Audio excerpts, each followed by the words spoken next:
वह महान होगा, परम प्रधान का पुत्र कहलाएगा और प्रभु परमेश्वर उसके पिता दाऊद का सिंहासन उसको देगा।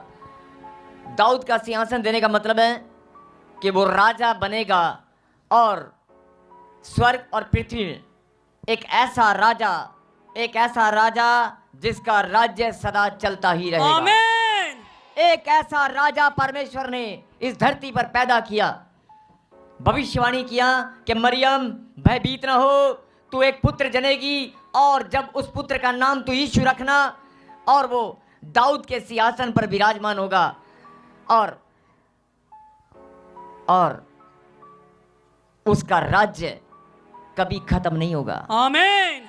वो ऐसा राजा धरती पर आएगा, ऐसा राजा धरती पर जन्म लेगा, उसका राज्य कभी खत्म नहीं होगा, उसका राज्य बढ़ता ही जाएगा, बढ़ता ही जाएगा, बढ़ता ही जाएगा। आमीन। ये भविष्यवाणी थी और हम सब जानते हैं कि परमेश्वर ने इस भविष्यवाणी को पूरा किया।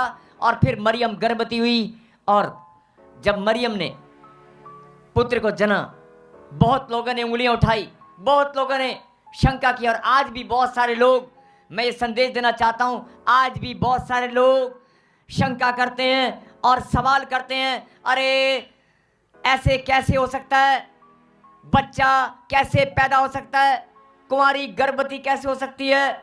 आज भी बहुत सारे लोग ये सवाल करते हैं, बहुत सारे लोगों के दिमाग में ये घूमता है कि नहीं, कुंवारी गर्भवती कैसे हो सकती है।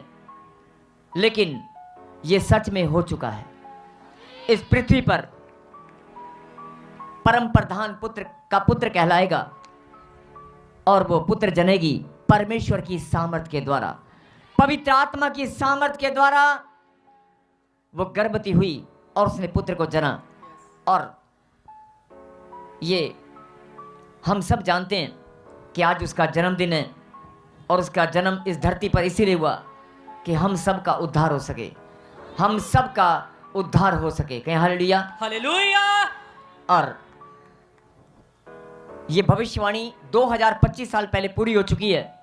हम सब इस बात को जानते हैं। 2025 साल पहले यीशु मसीह ने जन्म लिया और मानव जाति के उद्धार के लिए उसने अपना बलिदान भी दिया। बोल हालेलुया।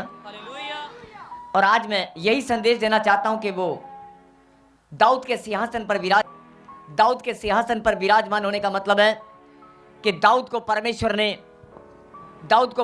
ने कहा था कि तेरा घराना इस गद्दी पर सदा राज्य करता रहेगा, तेरा ही वंश चलता रहेगा, तेरा वंश इस गद्दी पर राज करेगा।